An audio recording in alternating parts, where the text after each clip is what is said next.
Hello everyone. Today new chapter is thermodynamics. आज हम thermodynamics की बात करेंगे। ये नया चैप्टर है आपके उस पर, ठीक है ना। और बहुत इंपॉर्टेंट चैप्टर है कि थर्मोडायनेमिक्स मतलब होता क्या है। देखिए, थर्मोडायनेमिक्स का सीधा साधा सेंस है थर्मल।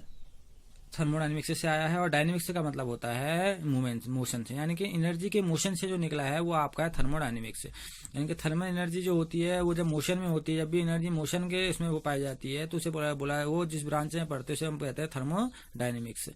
अब आता है थर्मोडायनेमिक्स मतलब है क्या। देखिए, एनर्जी इसमें लिखा chemical energy stored bye molecules can be release at heat during chemical reaction when a fuel like methane, cooking gas और कोल बर्न्स इन एयर। आप देखते हैं केमिकल एनर्जी का स्टोर रहती है मॉलिक्यूल के पास, और ये कब रिलीज होती है, जब हम क्या करते हैं, जब हम कोई केमिकल रिएक्शन करते हैं, ठीक है ना। जैसे कि when a fuel like methane, cooking gas burn, जब हम क्या करते हैं एयर की प्रेजेंस में इनको जलाते हैं तो केमिकल रिएक्शन क्या होती है, प्रोड्यूस होती है, और उस टाइम क्या होती है, हीट क्या होती है आपकी, रिलीज होती है। The chemical energy may also be used to do mechanical work when a fuel burns in a engine to or provide electrical energy through a galvanic cell like dry cell। देखिए, वो energy है, आपने conservation of energy का rule पढ़ा है कि energy never be create nor be destroyed. वही बात यहाँ पर भी कह रहा है, जो केमिकल एनर्जी होती है उसको उसका यूज हम मैकेनिकल एनर्जी में करते हैं, ठीक है ना। और जो इलेक्ट्रिकल एनर्जी होती है, ठीक है ना, वो हमें गैल्वेनिक सेल, ये ड्राई सेल, इनसे हम प्रोवाइड करते हैं, इनसे हमें मिलती है। तो ये क्या कर रहा है, वेरियस फॉर्म में energy are interrelated and under certain condition these may be transform from one form to another. वही मैं बात आपसे कह रहा हूँ कि एनर्जी की बहुत ज्यादा फॉर्म होती हैं, अलग अलग फॉर्म में एनर्जी पाई जाती है, और सारी एनर्जी एक दूसरे से क्या होती है, इंटर रिलेट होती हैं, एक दूसरे से उनका संबंध होता है, और वो क्या होती है, एक दूसरे पे ट्रांसफॉर्म हो जाती हैं। They easily transform one form to another form.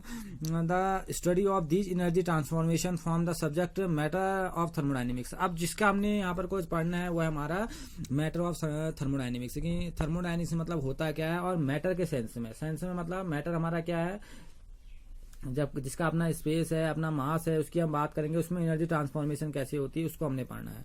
The law of thermodynamics deal with energy change of macroscopic system involving a large number of molecules rather than microscopic system containing a few molecules. ये कह रहा है, जब हम thermodynamics के law की बात करते हैं तो हम वहां पर एनर्जी पढ़ते हैं मैक्रो, बड़े सिस्टम के लिए हम एनर्जी चेंज के बारे में बात करते हैं, ना कि हम छोटे सिस्टम के बारे में बात करते हैं। Thermodynamics is not concerned about how and what rate energy transform are carried out। Thermodynamics को से कोई फर्क नहीं पड़ता कि एनर्जी क्या है, यानी कि आपकी केमिकल रिएक्शन कैसे हो रही है, और जब केमिकल रिएक्शन हो रही है तो उसका रेट कैसा है, तो उससे उसको कोई फर्क नहीं पड़ता। यानी कि ये रेट पर और एनर्जी कैसे चेंज होती है उस पर इसको कोई फर्क नहीं पड़ता, यानी कि थर्मोडायनेमिक्स इन चीजों को कंसिडर नहीं करती है। But is based on initial and final state of the system. लेकिन ये डिपेंड करती है कि इनिशियल स्टेट में एनर्जी क्या आती है और फाइनल स्टेट में एनर्जी क्या है, उस पर डिपेंड करती है। और उसी के अंदर हम पढ़ते हैं लॉ ऑफ थर्मोडायनेमिक्स की बात करते हैं। यानी कि आपने बात ये समझनी है कि बीच में सिस्टम कैसे काम कर रहा है, एनर्जी में एनर्जी कैसे चेंज हो रही है, कहाँ से आ रही है, इन्हें कोई फर्क नहीं पड़ता। दूसरी बात ये किस रेट के साथ एनर्जी ट्रांसफॉर्मेशन हो रहा है, इनको इस बात का भी कोई मतलब नहीं है। दूसरी बात, law of thermodynamics apply only when a system is in equilibrium और moves from one equilibrium state to another equilibrium state. बहुत ही इंपोर्टेंट बात, लॉ ऑफ थर्मोडायनेमिक्स तभी आपके एप्लीकेबल है जब आपका सिस्टम इक्विलिब्रियम में है या एक इक्विलिब्रियम पोजीशन से दूसरी इक्विलिब्रियम पोजीशन पर जा रहा है, तो ये तभी क्या होता है, थर्मोडायनेमिक्स के लॉ आपके कंसिडर किए जा सकते हैं, थर्मोडायनेमिक्स की बात की जा सकती है। Macroscopic property like pressure and temperature do not change with time for a system in equilibrium state. Macroscopic properties यानी कि जो मैंने बताया आपको, माइक्रोस्कोपिक यानी कि प्रेशर, टेम्परेचर, बड़ी प्रॉपर्टी जो क्या होती है टाइम के साथ चेंज नहीं होती हैं इक्विलिब्रियम स्टेट में, उन्हीं की बात हम यहाँ पर को करते हैं। In this unit we would like to answer some of the important questions. यहाँ पर थर्मोडायनेमिक्स के अंदर हम थर्मोडायनेमिक्स से कुछ इंपोर्टेंट क्वेश्चंस की बारे में बात करेंगे कि ये होता क्या है। जैसे पहला क्वेश्चन निकल के आता है, how do we determine the energy change involved in a chemical reaction or process, will it occur or not. Important, जिसका जो चैप्टर में हमने जिन 3 क्वेश्चनों का आंसर हमने पूरे चैप्टर में ढूंढना है वो क्या है, सुनिए। ये बोला है, how do we determine the energy change involve in a chemical reaction. Chemical reaction में कौन कौन सी एनर्जी क्या होती है, चेंज होती है, एनर्जी कैसे चेंज होती है केमिकल रिएक्शन में या केमिकल प्रोसेस में, और ये अकर कहाँ से हुई, ये पैदा कहाँ से हुई, विल इट अकर, ये कहाँ से पैदा हुई या पैदा हुई या नहीं हुई। तो ये बोला will it occur or not. Secondly what drives a chemical reaction or process, chemical reaction को कौन ड्राइव करता है, इसको बढ़ाता कौन है आगे की ओर, ठीक है, इसमें ड्राइविंग फोर्स से कौन काम करता है, यानी कि ड्राइविंग फोर्स कहां से मिलता है इसको, इसके का डिस्कशन करेंगे। To what extent to do chemical reaction proceed, chemical reaction किस एक्सटेंट में प्रोसीड हो सकती है, यानी कि वो रिएक्शन पॉसिबल है या नहीं है, वो रिएक्शन फिजिबल है या नहीं है, या वो रिएक्शन स्पॉन्टेनियस है या नहीं है, इन सब का डिस्कशन हम करेंगे इस चैप्टर के अंदर, ठीक है ना। तो वन बाय वन हम पढ़ेंगे इनके कुछ टर्म्स के बारे में और समझते हैं कि अब थर्मोडायनेमिक्स से मतलब होता क्या है। थर्मोडायनेमिक्स टर्म्स, अभी कह रहा है पहला जो यहाँ पर को निकल के आता है वो निकल के आता है थर्मोडायनेमिक्स टर्म, क्योंकि पहले अगर हम थर्मोडायनेमिक्स चैप्टर का डिस्कस कर रहे हैं तो हमें इसके टर्म्स आने चाहिए कि इसके अंदर हम कौन कौन से टर्म्स की बात करेंगे, जिन टर्मों को हम बार बार क्या करेंगे, अप्लाई करेंगे हर एक चीज के लिए। तो इनके पहले टर्म की बात कर लेते हैं। पहला टर्म आता है सिस्टम एंड सराउंडिंग, इंपोर्टेंट बात। अब सिस्टम क्या है, a system in thermodynamics refer to that parts of universe in which observation are made and remaining universe consequence the surrounding. देखिए सिस्टम क्या है, ये कह रहा है सिस्टम थर्मोडायनेमिक्स को रेफर करता है, ठीक है ना, ये यूनिवर्स का एक पार्ट है, ठीक है ना। अब ये कह रहा है जिसका हम ऑब्जर्वेशन करते हैं वो क्या आपका सिस्टम है, और जो सिस्टम के बाद जो पार्ट रह जाता है उसे हम क्या कहते हैं, सराउंडिंग कहते हैं। यानी कि जिसको मैं ऑब्जर्व कर रहा हूं वो आपका क्या होगा, सिस्टम होगा, और उसके बाहर की जो भी चीज होगी वो सब क्या होगी, सराउंडिंग होगी। The surrounding include everything other than system, surrounding के अंदर सब कुछ चीज आएगी सिस्टम को छोड़ के, क्योंकि system and the surrounding together make a universe. अगर आप कहेंगे सिस्टम और सराउंडिंग को अगर आप एक साथ लेंगे तो क्या बनाएगा, यूनिवर्स बनाएगा। तो ये कह रहा देखिए तब यूनिवर्स इक्वल टू क्या होगा, सिस्टम प्लस सराउंडिंग। सिस्टम जिसके लिए आप काम कर रहे हैं, ठीक है ना, और सराउंडिंग जो आपने जो सिस्टम के बाहर जो कुछ भी बच गया वो क्या है, इसकी सराउंडिंग है। जैसे यहाँ पर को आप मैं सपोज के लिए बात करूं, ये देखिए ये बीकर के अंदर आपने जो भी इसके अंदर रखा है, आपने ये बीकर के अंदर आपका ये सिस्टम हो गया, उसके बाहर जो कुछ भी है ये सब क्या है, इसकी सराउंडिंग है। तो ये आपका सिस्टम हो गया और बाहर आपकी क्या होगी, सराउंडिंग होगी। इन दोनों को मिलाएंगे तो आपका क्या होगा, यूनिवर्स हो गया।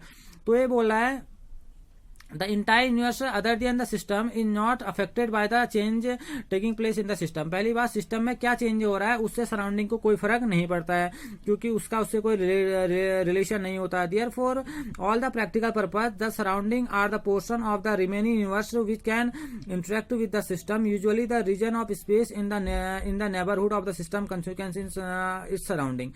तो ये क्या करा, अगर हम समझे प्रैक्टिकल पर्पज से, जो सराउंडिंग होती है वो क्या कौन सा पोर्शन है, वो यूनिवर्स का वो रिमेनिंग पोर्शन है जिसने सिस्टम के साथ इंटरेक्ट नहीं किया। कहने का मतलब जो सिस्टम के अलावा है, ठीक है ना, और जो क्या करता है किन्हीं स्पेशल कंडीशन में सिस्टम के साथ क्या करता है, इंटरेक्ट करता है। तो कह रहा which can interact with the system usually the region of space in the neighbourhood. अब होगा क्या, सिस्टम और सराउंडिंग के बीच में माना कभी मास चेंज हो रहा है या कभी एनर्जी चेंज हो रही है तो वहां पर को उसका रिलेशन होगा, लेकिन जो सिस्टम के अंदर होगा और जो सराउंडिंग के जो उसके बाहर होगा वो सब क्या होगी, सराउंडिंग होगी।